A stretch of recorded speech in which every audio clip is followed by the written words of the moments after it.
인사청문회 보고서 채택 일방 취소에 대해서 입장을 밝히고자 합니다. 그럼 준비한 입장문을 읽도록 하겠습니다. 이종석 국정원장 후보자 인사청문회 보고서 채택 일방 취소에 관한 입장입니다. 6월 19일에 있었던 이종석 국정원장 후보자 인사청문회 직후 정보위원회 간사가 기자 여러분들께 설명드린 바와 같이 여야 양당은 이종석 후보자에 대한 인사청문회 경과보고서를 금일 오전 10시에 채택하기로 합의한 바 있습니다. 어제 인사청문회를 마치고 신성범 정보위 상임위원장은 오늘 10시에 전체회의를 열어서 인사청문회 보고서를 채택하겠다라고 일정을 고지한 바 확실하게 있습니다. 하지만 오늘 아침 국민의힘 정보위원장과 간사는 원내 지도부의 지시다라고 하면서 첫 번째 인사 검증부터 쉽게 합의를 해줄 수 없다라고 하는 지시를 받았다면서 이종석 국정원장 청문보고서 채택은 원내대표 협상과 이재명 대통령님과의 오찬 회동 이후에 결정하겠다고 통보해 왔습니다. 그리고 오늘 오전 10시에 예정되어 있던 정보위원회 전체 회의를 단 30분 전인 9시 반에 통보하고 9시 45분에 공식적으로 행정실을 통해서 공지하였습니다. 있을 수 없는 일입니다. 어제 충분히 시종일관 진지한 분위기 속에서 오전 공개 청문회, 오후 비공개 청문회를 진행하였습니다. 이 과정에서 이종석 원장 후보자에 대해 그 자질이 충분히 인정을 받았습니다. 그럼에도 불구하고 청문보고서 채택회의 자체를 무산시키는 행위는 검증이 아니라 앞으로 인사청문회를 국정운영의 발목 잡기를 위한 수단으로 삼겠다라고 하는 노골적인 의사표시로 보고 있습니다. 다른 사람도 아닌 국정원장이라는 국가안보의 중추적 임무를 지고 있는 중차대한 인사에 대해 정쟁의 도구로 삼는 것은 공당으로서 최소한의 책임조차 져버린 무책임한 정치 술책이라 아니할 수 없습니다.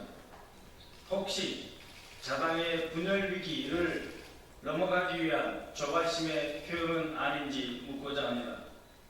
국민의힘의 이러한 행태에 깊은 유감을 표하며 이와 같은 퇴행적 정치 수수야말로 국민의 지지를 잃고 지난 대선에서 참패한 결정적인 이유임을 똑똑히 자각해야 할 것입니다. 이제는 국정의 파트너로서 다시 한번 자성하고 최소한의 협치 의지라도 보여주시길 바랍니다. 국정원장 후보자 인사청문회 경과보고서 채택을 더 이상 정략적인 이유로 질질 끌지 마시고 즉각적으로 오늘이라도 정상 절차로 복귀할 것을 강력히 촉구합니다. 2024년 6월 20일 더불어민주당 정보위원회 일동 감사합니다.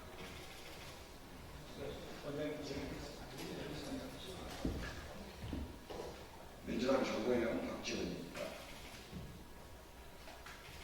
IMF 위원회 김대중 대통령은 아시아에서 우리 한국에서 최초의 평화적 정부결제를 이루겠습니다.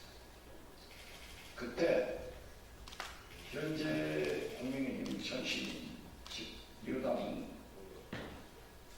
야당은 김종필 총리 인준을 거부함으로써 6개월간 참으로 많은 국정농맥을 가져오고 있습니다. 지금 현재 이재명 정부는 IMF 외환위기보다도 더 심각한 국제적, 경제적 이유로 실망 문제가 많습니다. 특히 트럼프 대통령과 네타냐후 이스라엘 총리에 의해서 이스라엘, 이란 간의 상호 공격은 한반도 긴장 완화로 이어질 확률이 굉장히 높습니다. 있습니다. 이때 이재명 대통령께서는 박성기 중지, 따라서 북한에서도 함께 중지시켜주는 화답을 해왔습니다.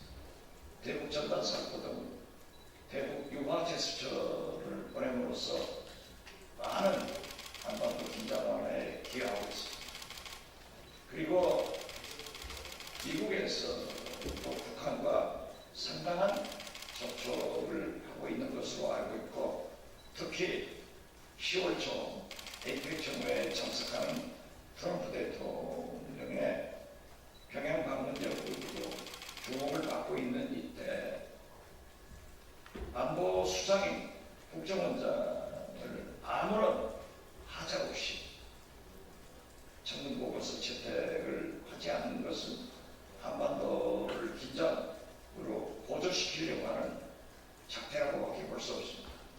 따라서 우리는 조속히 청문보고서를 채택해 주기를 바라고, 만약 불연이면 우리 당으로서는 대통령께 임명을 건의하도록 하겠습니다.